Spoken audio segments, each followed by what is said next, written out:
Welcome to day 2, guys. We'll give folks just a minute to start dropping in.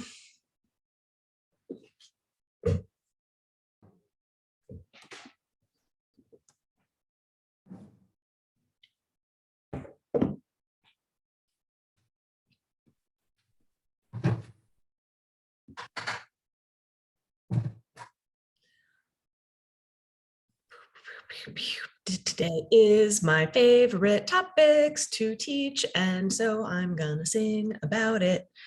Let's see, do I have my slide deck up and ready? Happy Tuesday, everybody. Happy Tuesday. Woo.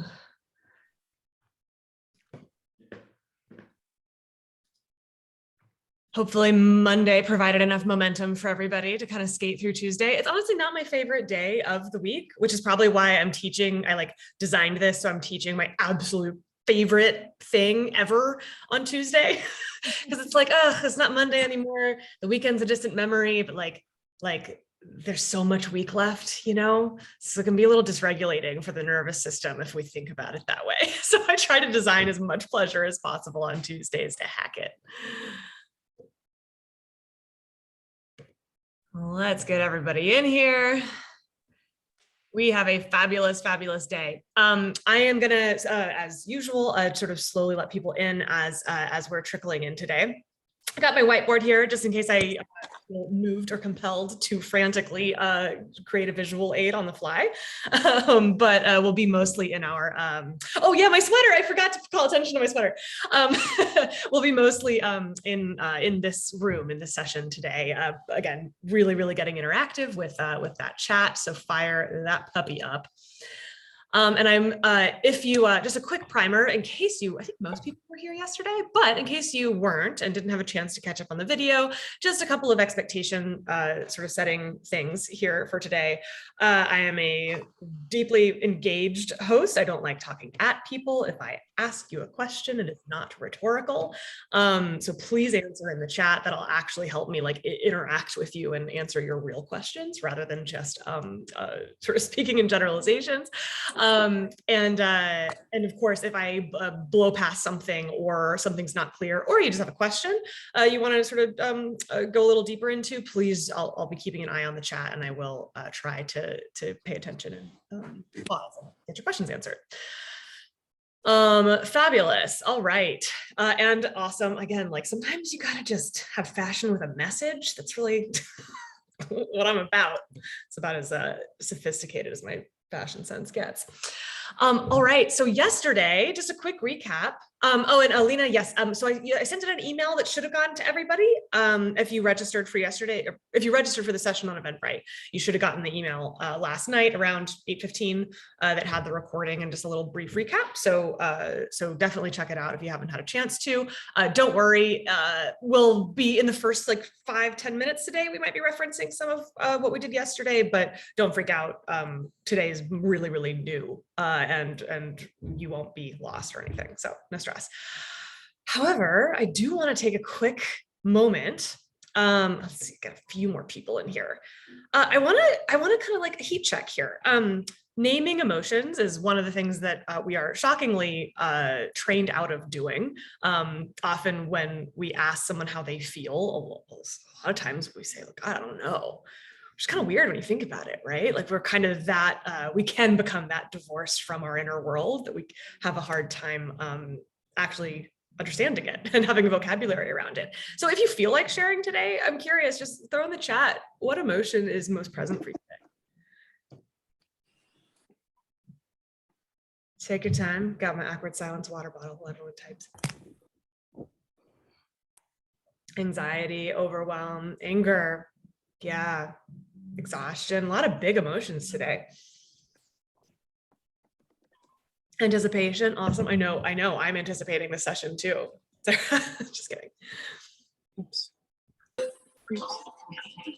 Beautiful. I want to acknowledge, obviously, I happen to be in a pretty upbeat mood this month. This winter was brutal for me emotionally, but again, as I mentioned last session, really grew me in the sense that I was able to have that discomfort, that really intense discomfort, a lot of sadness, a lot of even some anxiety, some physical anxiety even, while still maintaining connection to the long game and the sense of how temporary it was, and the ability to get curious about the emotions that I was having. That was a huge step for me. Often it's really easy to get super bowled over by our emotions. And of course we all have days like that. But I want to just, all that goes to say, all of these emotions that you guys are experiencing right now are welcome here. I'm going to be sort of carrying the energy, and hopefully if you want to, you can grab onto some of that energy and take it with you for the rest of the day. But the entire spectrum is welcome here. We have signed up for the full human experience, good and bad. So I do want to just welcome all of those emotions. And actually, follow-up question, kind of, anticipation, frustration, sadness, anger, tired. How do you know that you feel that way? Real question. For me, I know that I'm feeling anxious because I get this very reliably, get this kind of like tightness in my diaphragm area, my breathing gets a little constricted, or sometimes it's this flavor where I have a tight constriction sense in my throat. When I'm tired, I usually feel it in my face. How do you guys know that you're feeling this way right now?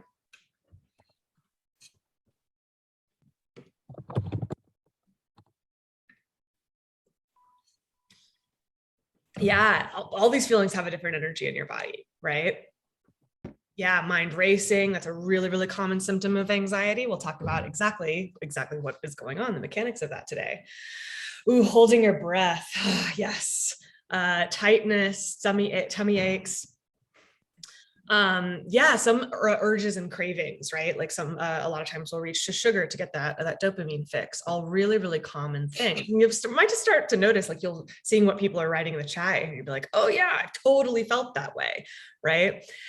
And so the big takeaway for today, the big lesson is going to be, well, I'll get into our agenda in a second, but we're going to be exploring a little bit how literal our bodies tend to be, especially when they intersect with our emotions.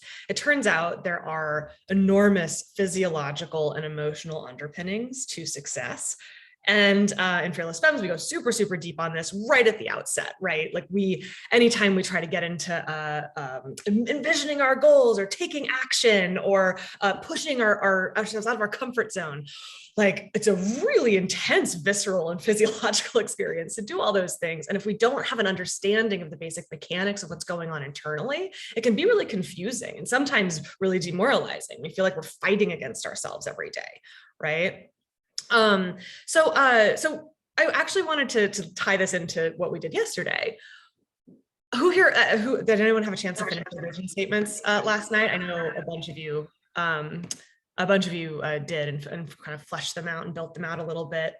Maybe even just offering those couple of statements about your values and how they show up in your life when your life is perfect for you. Maybe that even brought something up for you, even just in that experience during our session yesterday.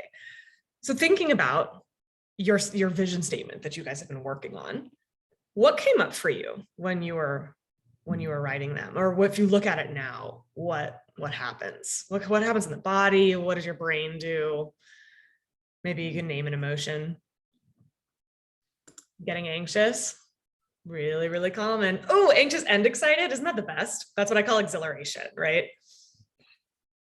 My formula for exhilaration is fear plus curiosity. Pauline got peacefulness. That's an amazing connection to your future, right? So the responses that people have to this process is really all over the map.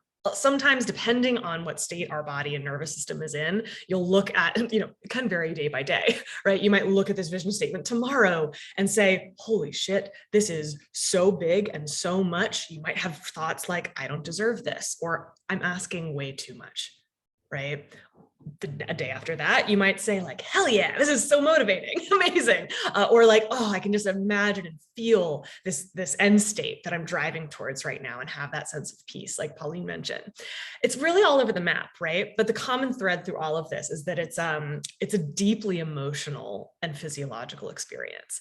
So we're going to get into some of the reasons why, let me pull up my, my agenda for today so we know where this is going.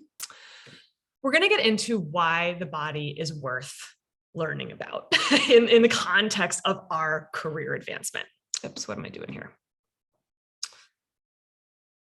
Share my screen, please. There we go. All right.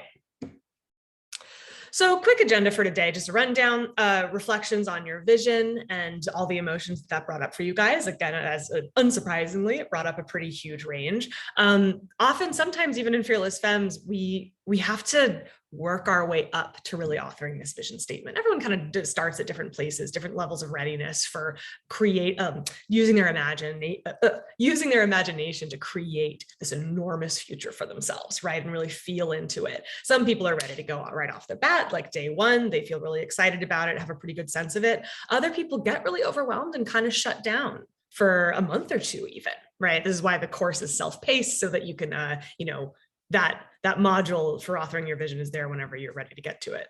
But a lot of people actually have to soothe their nervous system enough to get in touch with that curiosity and that creativity about what's possible in their future. So very different journeys for everybody, but ultimately the skeleton framework of the FEMS program tends to work for most people. So I'm really unsurprising that there's a pretty wide diversity of you guys experience of writing this or completing this homework last night. So then we're going to get into why the body is worth learning about. We're going to talk a little bit about the anatomy of anxiety, right? Which is probably, if I had to vastly generalize, the source of most of our discomfort or unhappiness at work usually can be drilled down to some version of anxiety. Obviously, that's a pretty generic term, but hopefully that captures a lot of what might be present for you guys.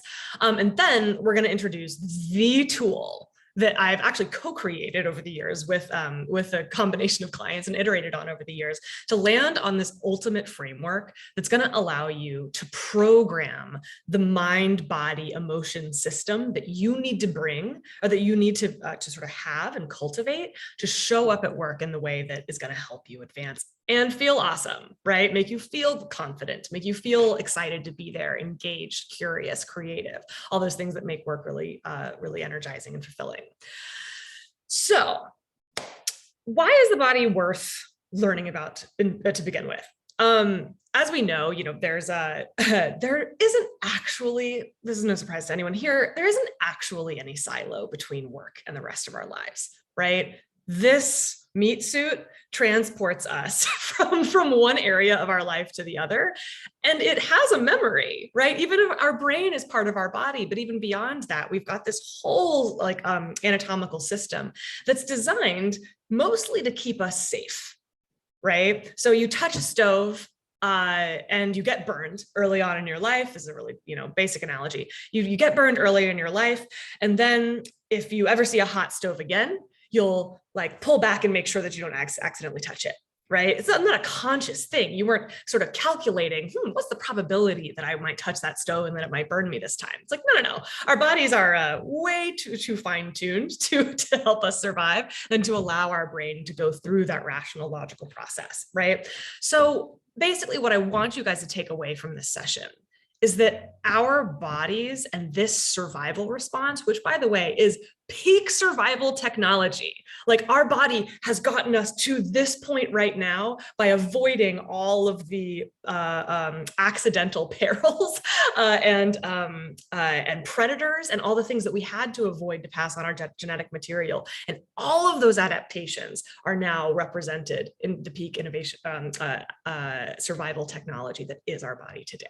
Right? So we are the aggregate, the amalgamation of all of that wisdom that has been passed down through generations from our, most distant ancestors, right?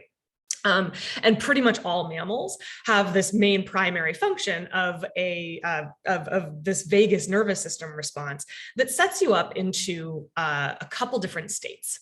There's the fight, flight, freeze, and appease states, which are all forms of what we'll call dysregulation. I'll get more into that in just a second, versus regulation, when you're just totally safe, right? And if you look around you, even the people who are feeling anxious or sad or angry right now, if you look around you, hopefully you're pretty safe in your environment actually right now, right? Again, this is a complicated, nuanced topic. Of course, we all have varying levels of safety in our day-to-day at work, out in the world, right?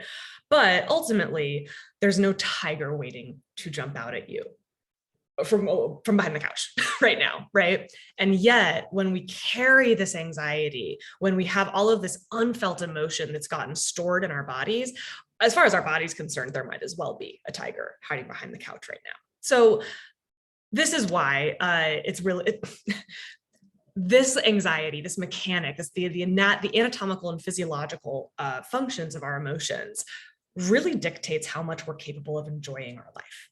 So if we can't enjoy our life, we can't enjoy our career. That's the big takeaway here. But real quick, I actually am curious to get a little, do a quick survey in the chat. I want you to imagine the best leader you've ever worked with, or maybe it's a colleague that you admire enormously. And I want you to really call them up in your mind right now. Like, think about how they move through the world. Think about how they operated under pressure. I want you to name in the chat, what are some traits or characteristics or qualities of their personality that you admire the most? Calm and collected. Yeah, calm is a big one, right? Focused, keeping everyone else calm. They've got everything under control. They're open-minded, right? Oh, access to humor, right? And they're warm, reassuring. Ooh, centered. That's such a powerful, everyone gets what that means, right? Like when you just have this kind of stillness in your very core, right? So the thing that is really important to recognize about this is that all of the traits that you guys are listing here are predicated on that leader, this person that you admire's ability to feel safe.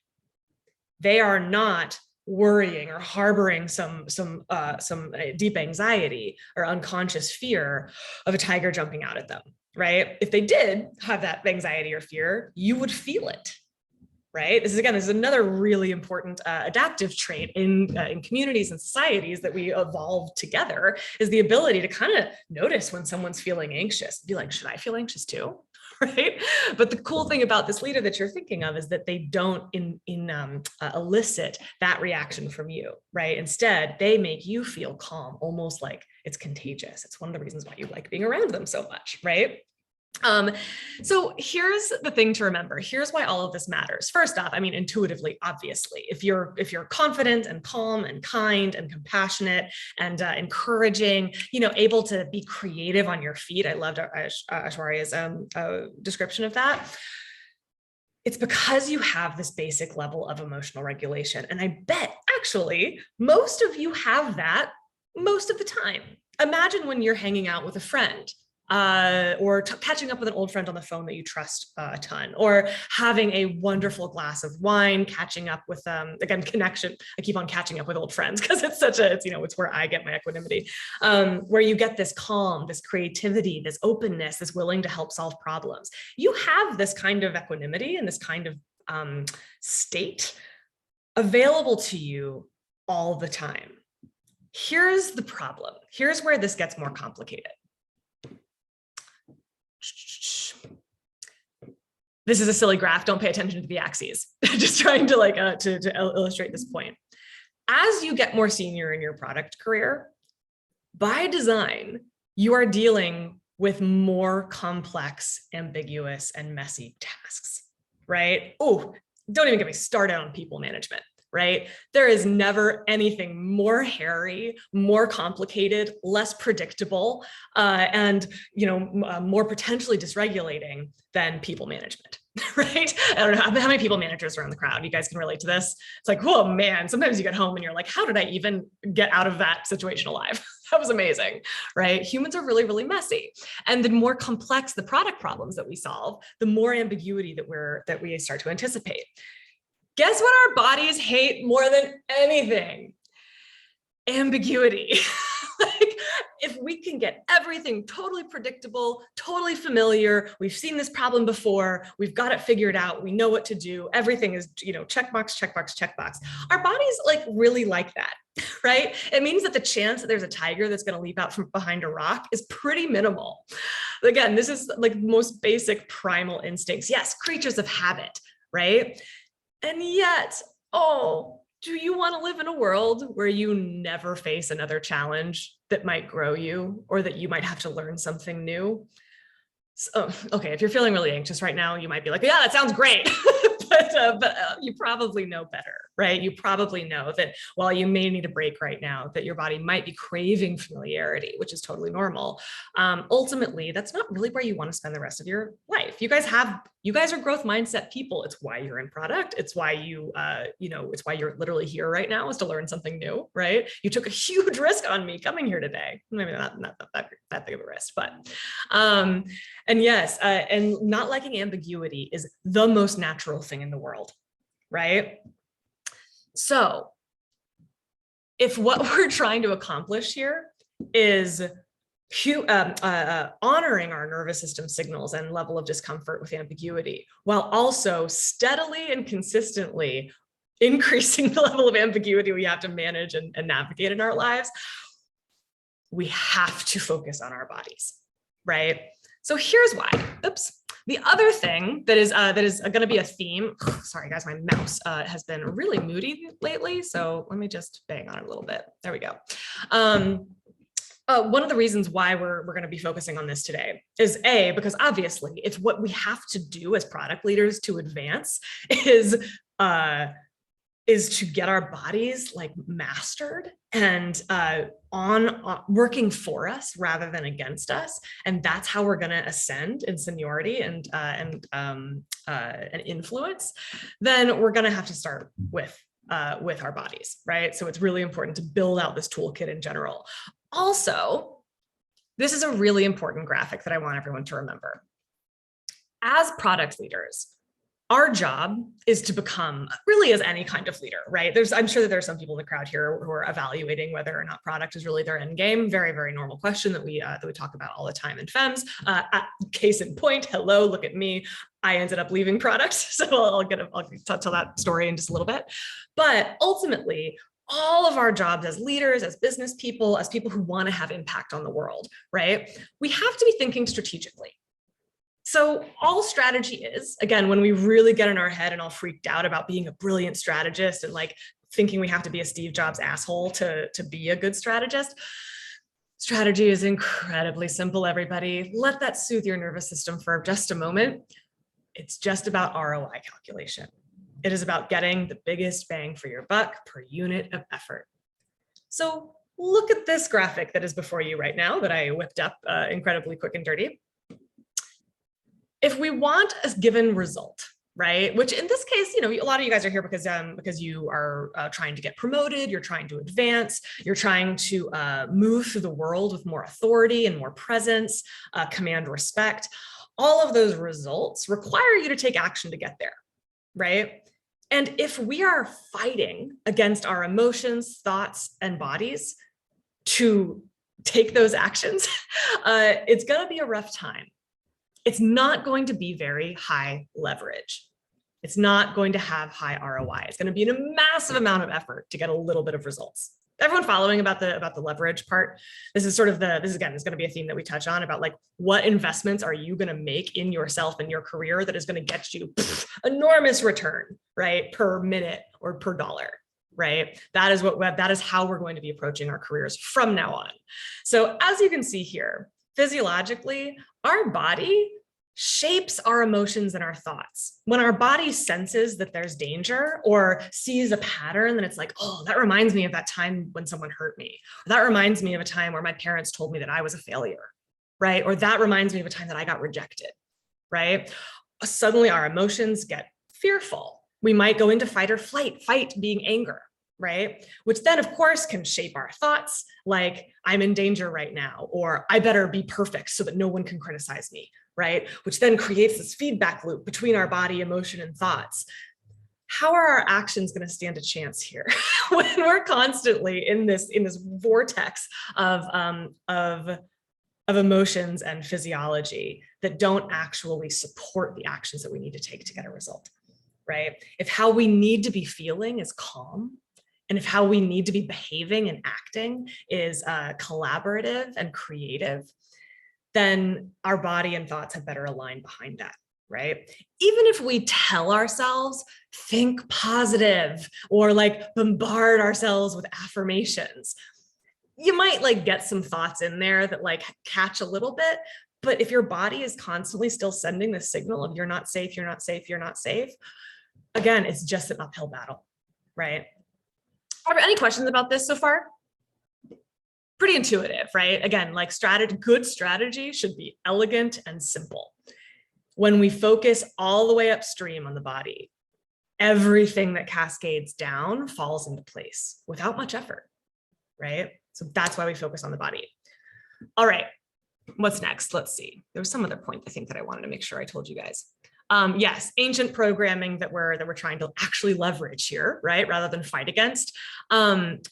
And thinking about this nervous system reaction is kind of like an internal alarm system. Have you ever tried getting good work done while your fire alarm is blaring in your ear? Kind of hard, right? It's a very literal analogy about what's going on internally. So the state that we're going for, and I want to actually write down some of the characteristics that you all named, because I'm pretty sure they're probably not too far off from how you want to be. Right? So if these leaders that we're talking about are, oops, let me stop share so I get all big. There we go.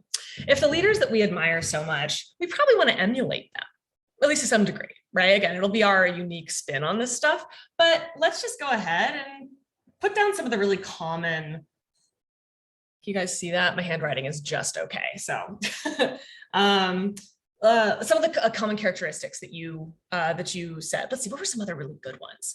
I liked this ability to think on your feet and be really responsive and collaborative like that. I call that curiosity. Curiosity is one of the things that when we're in fight or flight or freeze mode, like we get curious about absolutely nothing. All we care about is getting the hell out of there and surviving. Right? So you can see how curiosity and creativity, which are, by the way, probably the most important qualities in a product leader, or really any leader, just absolutely vanish when we're feeling fight or flight, right? So we better figure that out. So we'll talk about curious. And let's just say creative. I think this kind of gets at, it's maybe a synthesis of all the stuff that you guys said. Obviously, warmth and compassion and confidence, all these things can be also kind of characterized by these three adjectives. There we go. So the framework that we're going to be learning today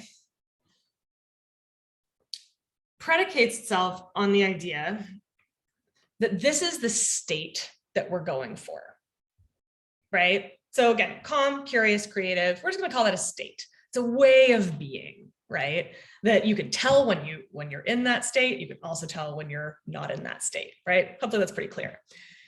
There's three levers that we have access to that shape our state. It's our body, what I call insight. I'll explain what I mean by that in just a minute. And lastly, our goal. So our state is shaped by our bodies, our insights, which is sort of our beliefs about ourselves in the world, right? And our goal. All right, so this is very cleverly referred to in Fearless Femmes as the BIG framework. So let's see, I had another question that I wanted to ask you guys. Oh yes. So if what we're talking about is our point of highest leverage, right? We always are going to start with the body.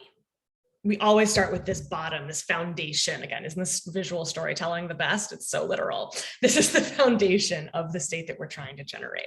And I am going to prove to you that it works.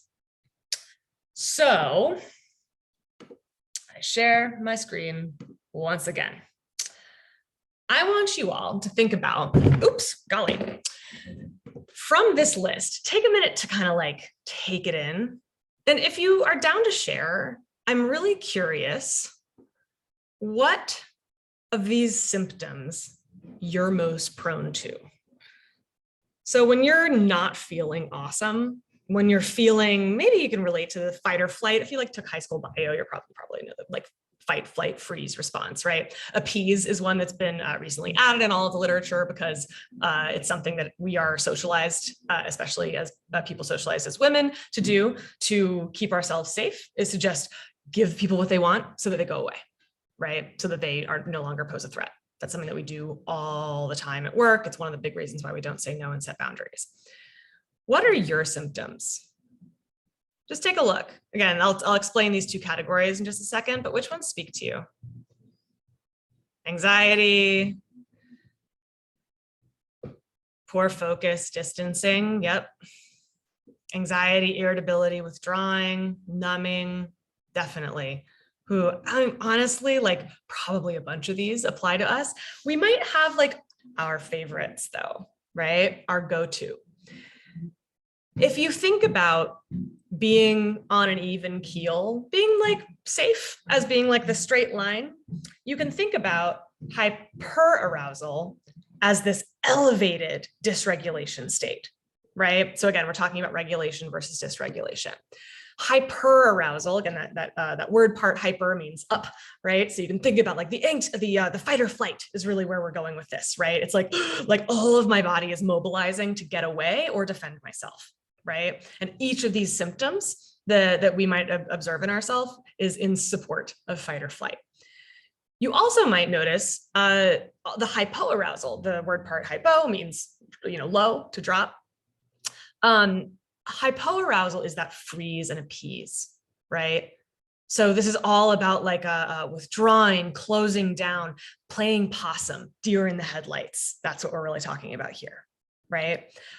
All of us are capable of all of these things, right? So every body literally has the capacity for hyper and hypo. You might be evenly split, where in some situations you tend towards hypo, and others you get hyper. Or like me, you might be prone towards one or the other and really lean towards hyper. That's mine. Right. Priyanka, such an amazing point here about PMS and menstrual cycle. As somebody who has been a longtime sufferer from PMDD, which is like enormous feelings of dysphoria and depression and like anxiety, that I just like, there's a week a month where I just have to like kind of bear down a little bit. And I've got all of my coping mechanisms set up because I know it's coming. I take really light weeks at work, right? Again, all of these things are catering to my body.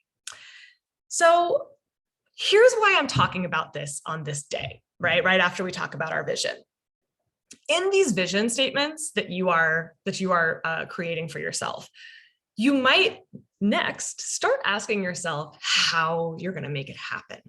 And I just want to take a brief moment to share a little bit of a story about what my journey was on this. And the PMS thing was such an amazing segue. Priyanka, thank you, because a big part of why I ended up in this career ended up making the decision effectively to leave product at some point, was because I was in this environment in the startups, with the dickhead CEOs and just like, I don't know, a bunch of people who didn't know what they were doing and poor strategy, and where the loudest voice was winning. And I didn't feel appreciated or seen for my gifts, which were, connection and empathy and all the things that they say you can't make money at, right?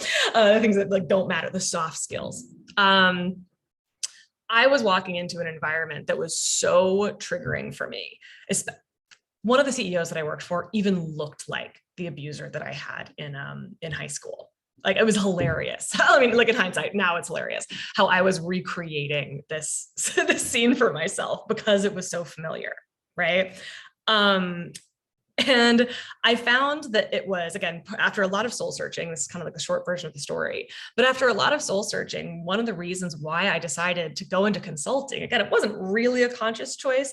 I just knew that I couldn't go back into that environment where I was spending all day totally inflamed, right? It is 100% possible, sometimes even necessary, to do the kind of healing that I had to do while being inflamed every day. It's going to take longer and it's going to be harder, right? So if we're talking about strategy, if we're talking about leverage, for me, asking this question of how I could, by saving money really intensely and leaning on my community pretty hard, like I couch surfed for a little while because I wanted to take some time off work and couldn't afford rent. I was able to kind of pull myself out of that environment and really go all in on healing some of this, healing some of my issues around authority figures, right? So I get asked this question, or, you know, one of the really common topics that we talk about in Fearless Femmes is like, am I cut out for product? Everybody seems to have this question because something in them is getting triggered, getting inflamed by the day-to-day of the work, right? Or the systemic injustice that we're kind of like hammered with in the male-dominated tech environments that we're operating in, right? Of course you're triggered, right? I mean, it's like it would be, if you aren't, then amazing. I'm really happy for you. But I would say that by and large, the average is that most of us have past histories or treatment in our culture, even if it's a bunch of tiny things that have added up over time, and rather than just one big trauma. Most of us are grappling with baggage, emotional baggage and physiological baggage that's stored in our bodies that makes going into work dysregulating in some level for us, right? Dysregulating to the point where like, you know, I mean, someone just looks at you sideways. There's two different ways you can interpret it, right? One is that like, you must be the worst person on earth. And like, you have to make sure that you do everything perfect today. So this person like, so that they like you again. Or there's a different interpretation about like, oh man, wonder what's up with them. Like, seems like they woke up on the wrong side of the bed. Your like response to that stimulus, the same stimulus, dictates how creative and how curious you're going to be able to be that day, right? So as you go about figuring out how you are going to create the vision that is most aligned with like your values and what your desires and how you want to be in the world and the life you want to have, it might require you to go off the beaten path. As I mentioned, we love familiarity. We love predictability. And let me tell you, there is nothing less familiar or predictable than entrepreneurship. However, it suited me because not having a boss was so liberating that it made all the dysregulation and the panic that I felt, still sometimes feel some days, especially during PMS time, where I've had to learn all of these tools and really master my body and my physiology and my nervous system and work with it, befriend it, make it like my best asset so that I can be successful every day. So as you go through this process of carving your own path, because as you know, of course, no one's cut out or not cut out for anything. There's only the question of what do you want? How do you want to spend your time? And how do you want to feel? And for me, I wanted to feel free. I did not want to feel triggered and inflamed every day. And so the choice that I made that day was to not go get a job. And it so happens that I've made that choice every day since. I might make a different choice tomorrow, probably not, because things are working out really well. But at no point, like if you leave product, is that a single one-time decision where you've jumped off the cliff and it's, you know, you can never go back, right? We're all iterating and carving a little bit more every day. Of course, that lack of familiarity, the lack of feedback loops, right? Of everyone saying, yeah, you're doing the right thing. Guess what that does to our nervous system? Suddenly we're like in a hyperarousal and hypoarousal every day. So this is why I'm bringing this up now. This is why this is day 2, is because as you actually embark on this journey of creating the life that you want and creating the career that you want, saying no to things that were expected of you, saying no to things that you thought you were going to pursue your entire life and now you're setting down, even though it's not what your parents wanted or it's not what our culture says you're going to be successful at, right? You're going to have a body that's aligned behind all of that. So basically, it's normal to panic once you start carving your own path, because no one's going to tell you, yeah, you're totally cut out for this, right? We're not even asking that question anymore. All right. Anyone else having this question about whether or not they're cut out for product? And it's such a common one. We get it all the time in FEMS. Yeah, it's so common, especially, of course, because once we get like embark on something or an aspect that is really unfamiliar, which by the way, was what you chose when you got promoted. This is what you've wanted, is more scope, new things, new learnings. Our body can go haywire, and we might take that as a sign, if we don't know better, if we don't understand these mechanics, that we're going in the wrong direction, when actually it's a sign that we're going in the right direction.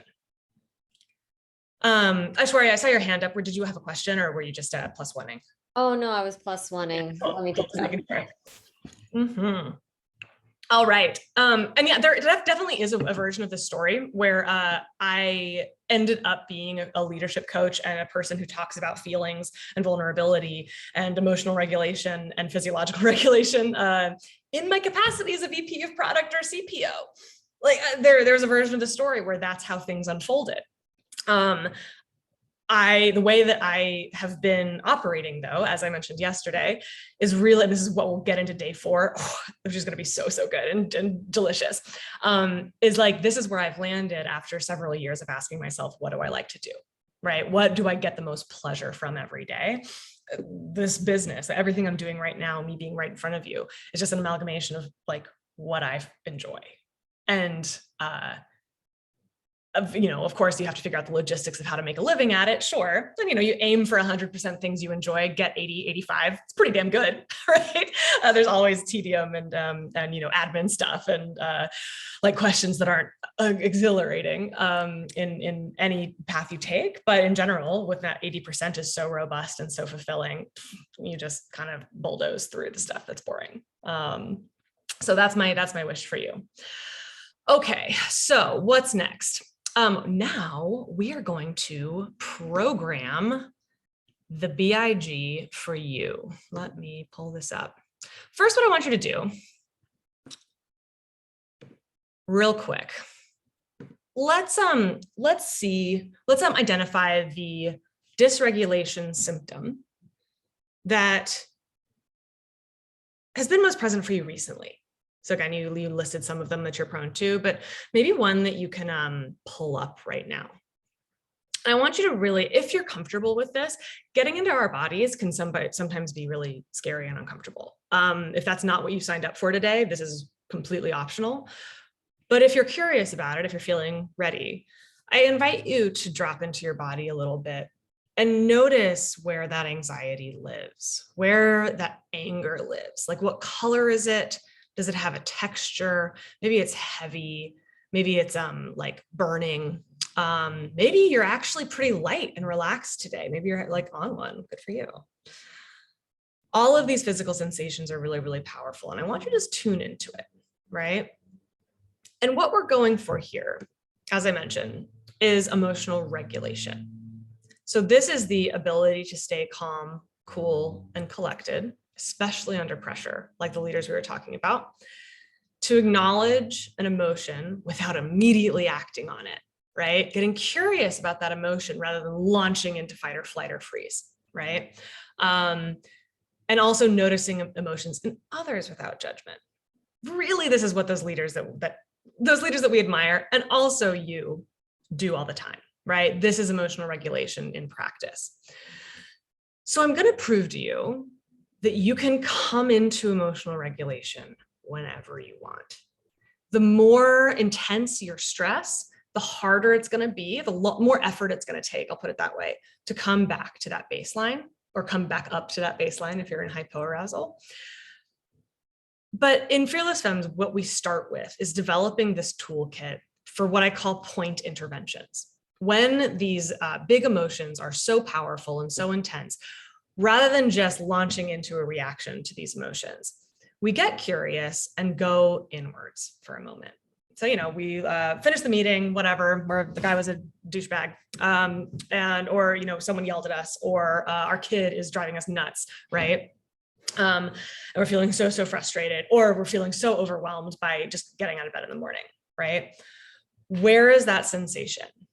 I want everyone to just drop in here for a moment. Really just like be there with it. No judgment. Like, there's a physical thing happening. That's all, right? There's a bunch of blinky lights in your body sending signals to your brain that's eliciting the emotion that we're talking about. No judgment for it. right? Here's what we do in Fearless Femmes. And I didn't warn you about this because I had to be dragged kicking and screaming into breath work. And you better believe I am about to drag you kicking and screaming into breath work right now. It's going to take about 20 seconds. So don't worry, we're not going to be sitting here oming for the next 20 minutes.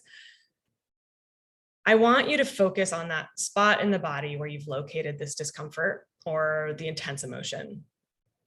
I want you to exhale from wherever your breath is. And then I want you to inhale for 4, 3, 2, 1. Hold your breath for 4, 3, 2, 1. Exhale, 4, 3, 2, 1. Hold at the bottom, 4, 3, 2, 1. I'm going to do 2 more rounds.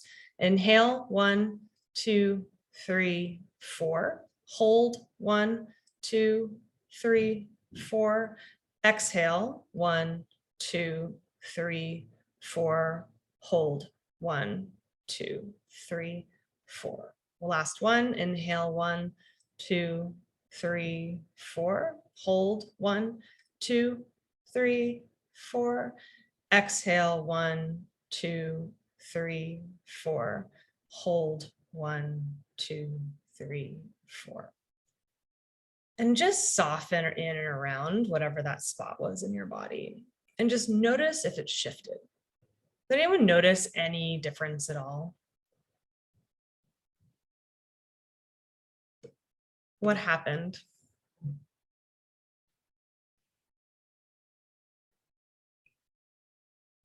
Box breathing, baby. It gets lighter, feels smaller. The bigger the emotion, the more we got to throw at it, right? This was a really, really brief one, 20 seconds, and we've changed our state, right? This is why the body is the foundation of this state.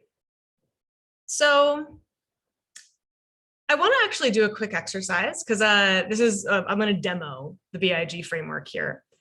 By the way, in Fearless Femmes, there is so many different exercises we do. Box breathing is like the classic. It's good for pretty much anyone, regardless of whether you're prone to hyper or hypoarousal. But I'm going to be sending you guys the Fearless Femmes cheat sheet for all of the whole menu of items that specialize for hyperarousal situations, and then also a menu for situations when you're in hypoarousal. So you'll be able to practice and kind of try on for size these techniques.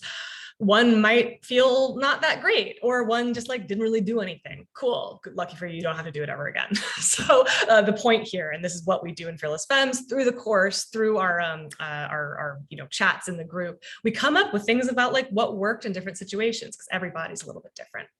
And Priyanka, yeah, you absolutely can do these at team meetings. There are some that are specifically targeted. For example, there's sloth breathing is one thing that we do for hyperarousal that you can do during a meeting and no one will notice. There's others that would be a little weird if you did them during a meeting, at least if you did them with your sound on. Don't recommend that exactly, but hey, if you can go off camera and sound off, then there's a lot that are really, really powerful that involve making a little bit of noise. Nothing too weird.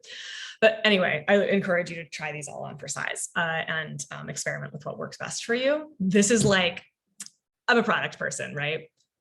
Femmes starts with this body stuff because it's day one, you learn this material and you're like, holy shit, I could have just breathed for 20 seconds and I feel way better. And I've been struggling with anxiety for 15 years. That was me. Right. So again, this is why I'm dragging you kicking and screaming into it. And it's why it's so we tackle it first in the program. So people are just hook, line, and sinker all in Femmes for the next 6 months. Tiffany, alternate nostril breathing is amazing. For me, it actually freaks me out because my breath is my nose has deviated septum, so it's a little bit intense. But yeah, different things for everyone. Priyanka, did you raise your hand? Did you have a question? Yeah, just to follow up. I was more asking to have the team do it as a team, like the whole box breathing exercise just before we go into a difficult conversation or, retrospective and the sprint didn't go well, Totally. So this is one of those things where anything related to the body has to be super consensual, right? So there was a time where I was like, oh my God, this is amazing. Like everyone should learn about this. And yeah, let's get everyone to do it.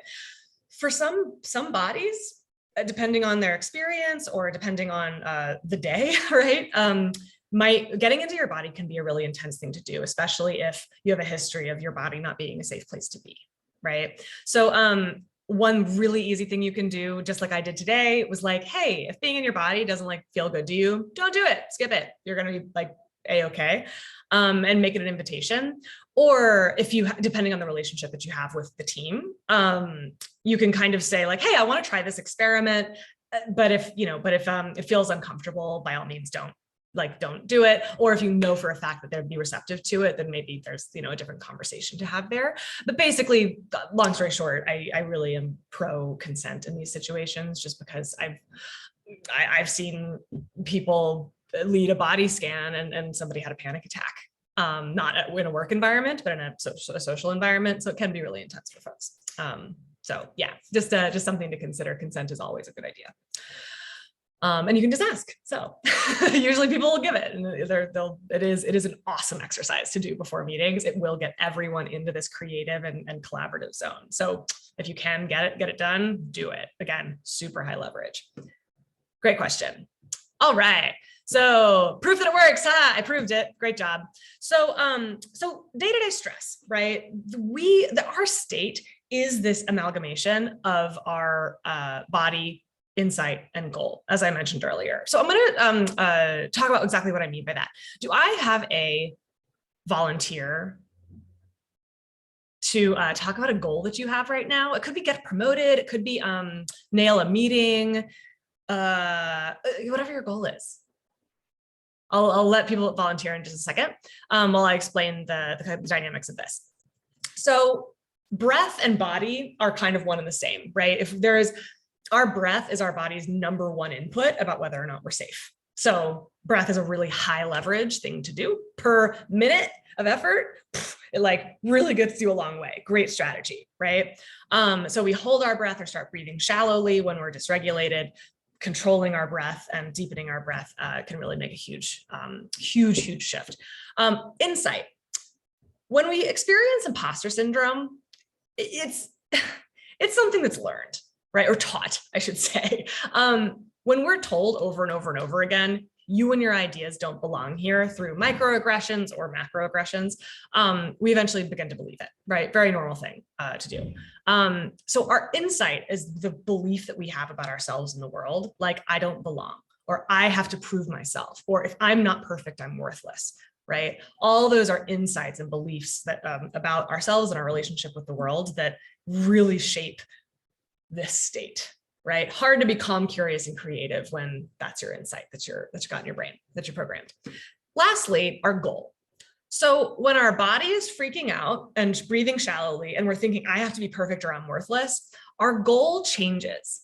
Our goal no longer is get promoted or find out if this role is right for me in an interview, right? Instead, our goal becomes make sure that I'm the most impressive person this person's ever seen. Right? A goal that you're going to fail at. Cause like, what does that even mean? Right? Or your goal becomes to disappear. Also not a goal that's easy to achieve, right? In the middle of an interview. So our goal has to be something that we program and make explicit here too, so that it doesn't accidentally become something that shapes our state in the way that we don't want it to. So anyone got a goal for me? Let's just roll with it. Here's a nice version of this. That's not just me doodling on the whiteboard. What's a goal you want to program? Ooh, interviews are so good. So many people interviewing today. Let's roll with this. So, all right, I'm literally rolling up my sleeves here. That's awesome. So we've got a goal that we're going to program here. What's your goal for the interview, Nicole?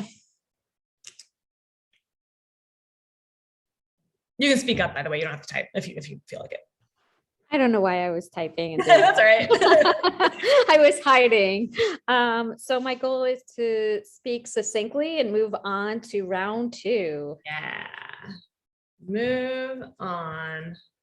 Round 2. And then I'll just say like, just for shorthand, communicate well, right? Yes. So with presence, like again, we can start to really feel into this goal, right? So I like using, again, it's kind of starting with the body because it's just so high leverage. When you're like imagining yourself being so direct, so clear, succinct, and moving on to round 2, what body are you going to bring to this scene?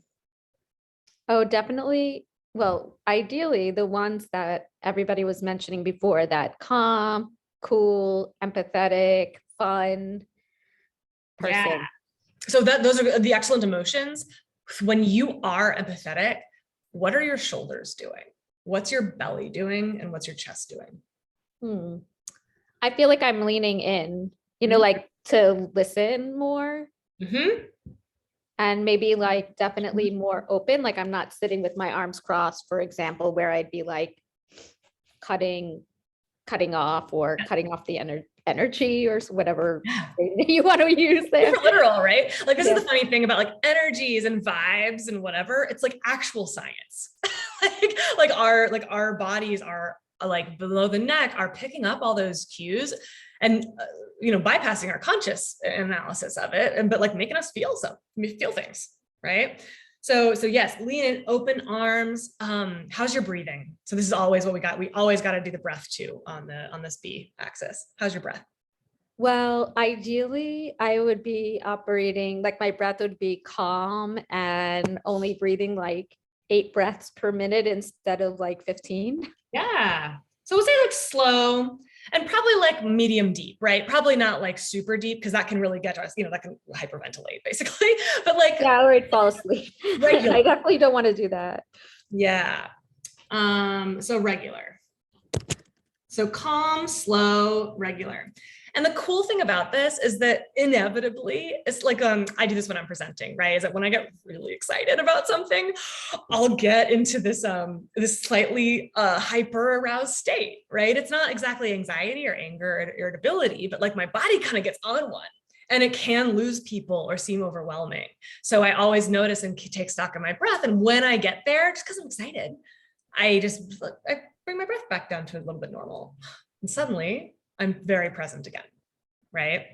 Yeah. So this is something that you have total control over in the moment, as long as you're just, checking in, paying attention.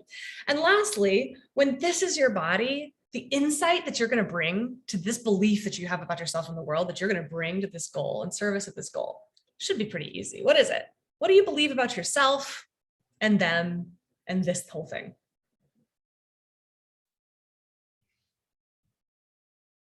Is that for me or is that or just Yeah. I mean, I think I would feel good, like whether I got the job or not. It's like about how I feel like I did, I guess. Like I'd feel empowered, maybe. Yeah. So what's the belief? It's like you are powerful. Is like one version. I'm powerful. Yeah. Okay. So I am powerful. Sorry, my handwriting really suffers at this angle. There we go. So I am powerful. And one of the best insight hacks that I love for interviews that I coach on a lot is I'm here to be of service. Kind of a radical one, right? And like success looks like you just being of service in that moment. And if you're not there to, like, again, you could have this belief of I have to be the most impressive person ever, or if I don't get this job, it's game over for me in my career, right? Those are all things that you could be could be programming, right? But instead, like, I'm powerful and I'm just here to be of service, and like it's almost impossible for me to lose. Yeah, I definitely think that, especially when sometimes like people reach out and your experience isn't exactly like, one-to-one, like maybe you kind of have that experience, but it's outside of your wheelhouse, thinking that you're of service because like you obviously have, like, just because you don't have that experience doesn't mean that you suck, so to speak, or something. And I keep doing that in my head, like I have to learn everything, I have to be an expert at everything. I have to be an expert at everything. Yeah, that's the other thing you could program. But do you hear the curiosity that's just baked into the DNA of everything that you're saying right now?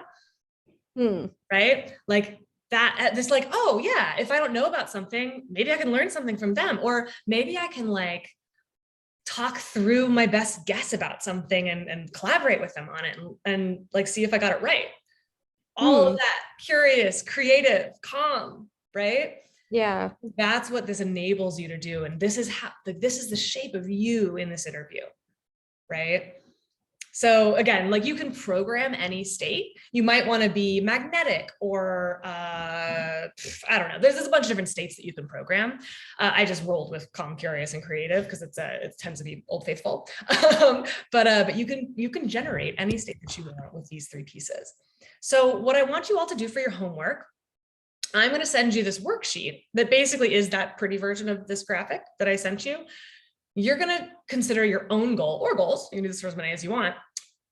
And you're going to program in the state you want to bring to achieve this goal and program the body / breath. Always include the breath here and the insight that you want to have. You're going to do this BIG framework for yourself. And we're going to talk about it tomorrow at noon Eastern.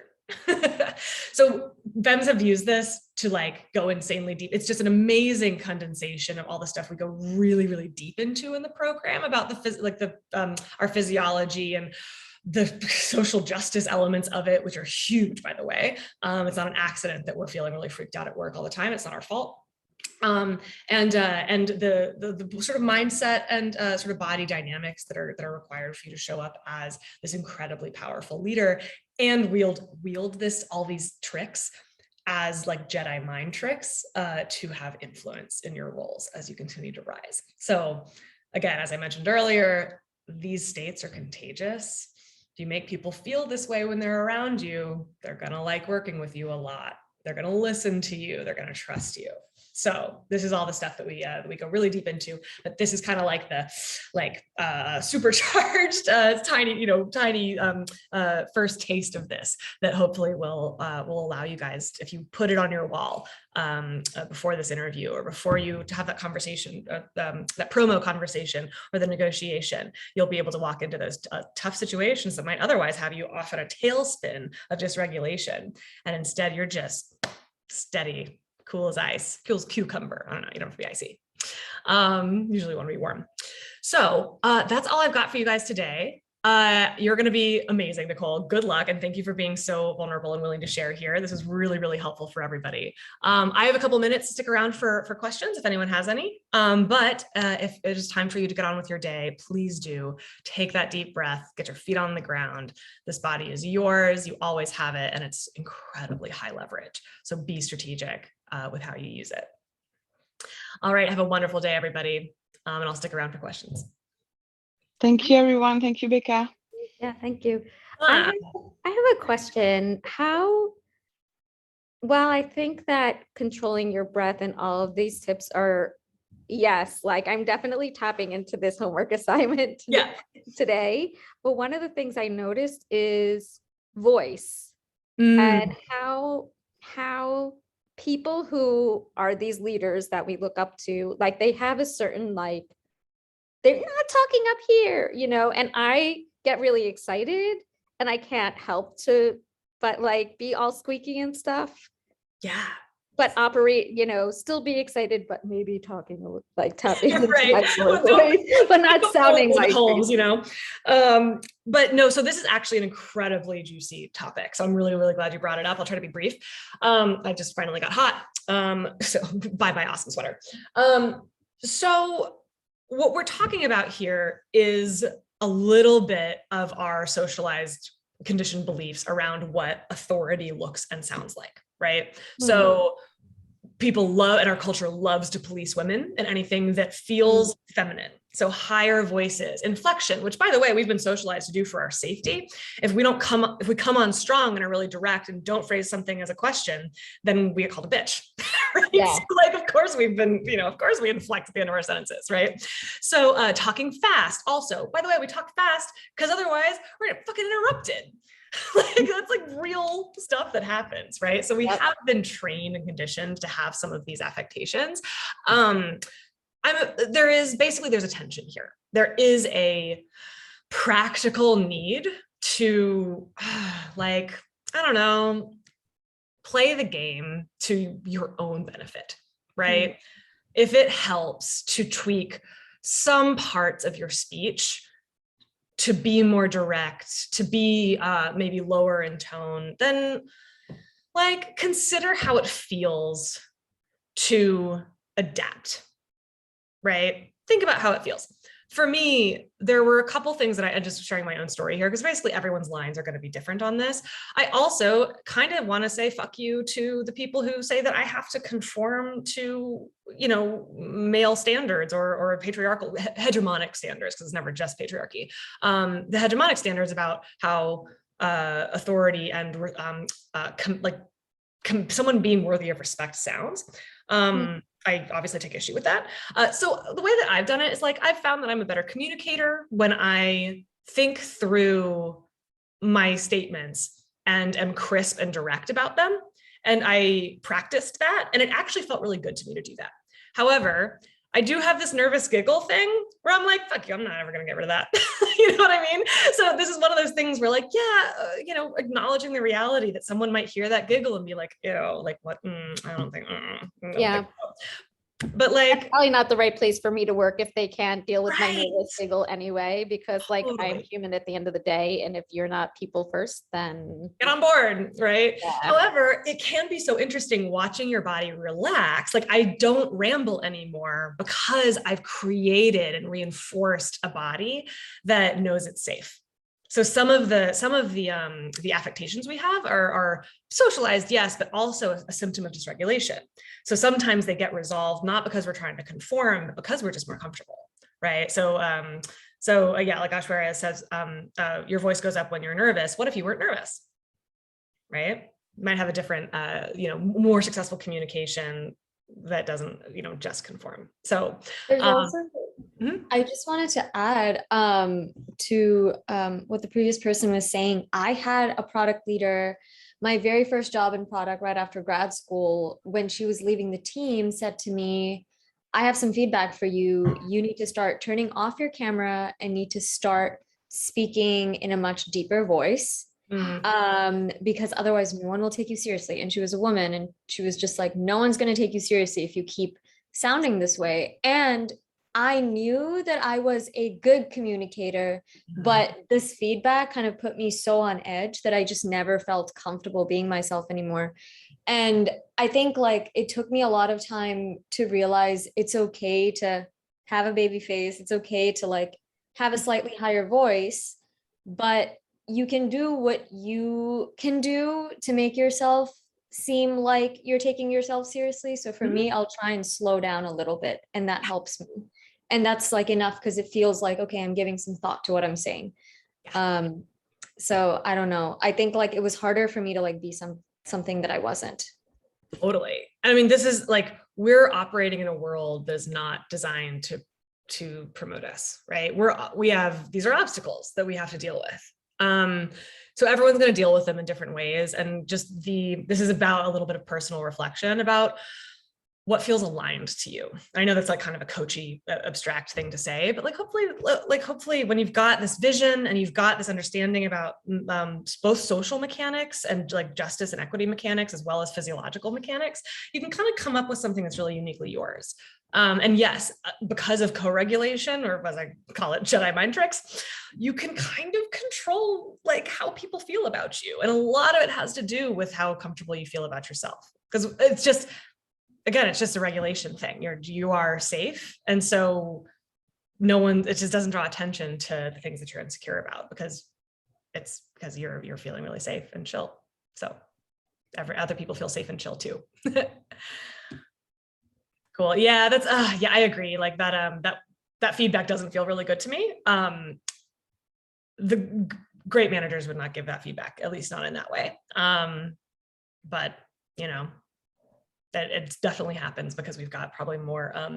I'm working really hard to change this, I promise, guys. But there's probably at this point still more managers that do a lot of harm in the world than managers who undo harm. So we're working on it one day at a time. I have a question if you have time. This is Julia. Thank you. This is really helpful today. about what if, you're applying this, you're coming in, you've got your B, you've got your I, you've got your G, and something just kind of triggers a shame cycle in you, right? And so you kind of get into, or I get into a shame storm, whether it's, okay, I'm going into a big meeting with an executive team, and then, someone starts the meeting off and discombobulates me by giving me poor feedback about someone on my team in front of everyone publicly. Or even, I have a 16-year-old daughter, and I can have a conversation with her and intend to be calm, curious, and creative, and end up not being those things. And, kind of see this conversation start to like go off the rails a bit. And then I can feel a lot of shame about like, oh my God, why did I do that again? Like like now we're in this very much a place of disconnection. And the storm just feels like it can just, it just feels so powerful. And so I don't know if you have any suggestions for in those moments, like how to handle that kind of shame. Totally. So, so this is an excellent question. And again, something that it's just a big topic and not a quick fix, but here's sort of the framework that we use in our approach. Basically, this is your nervous system's ability to be thrown off course is sort of like it's a weight training program.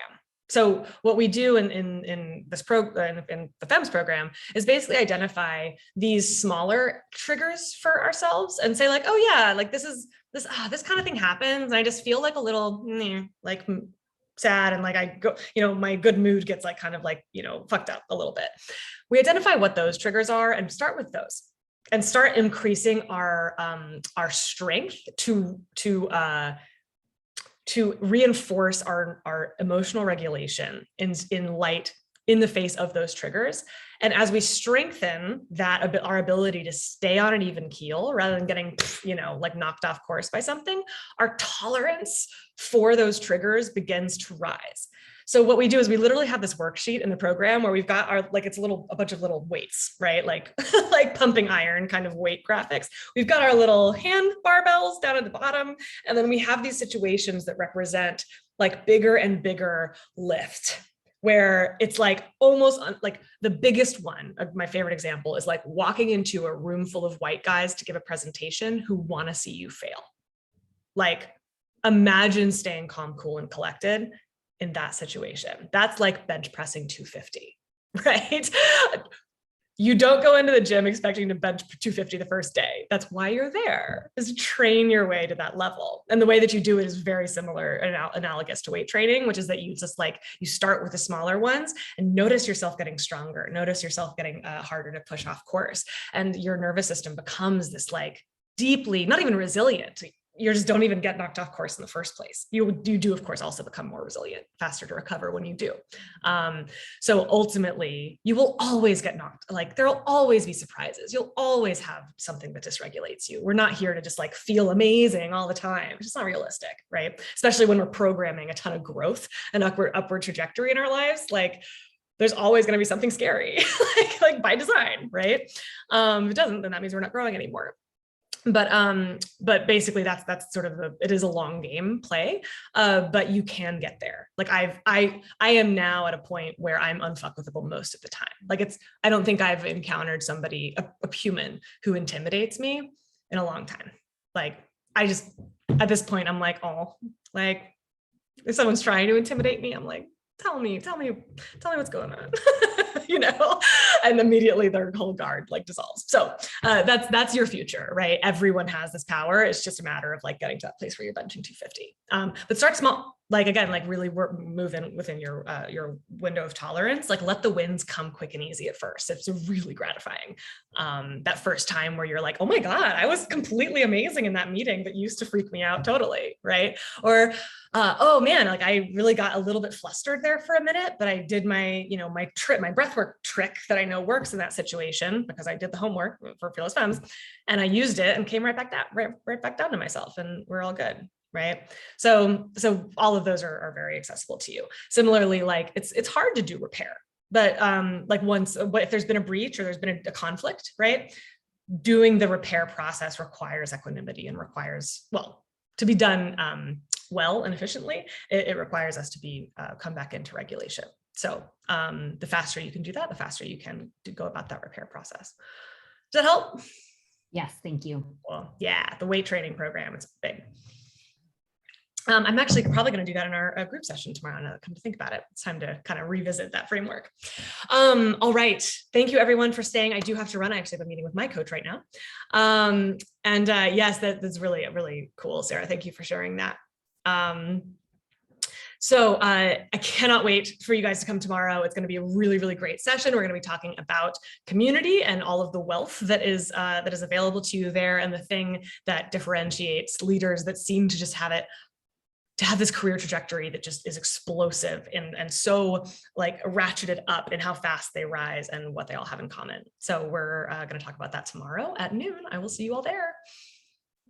All right. Bye, everybody. Have a great day. Thank you.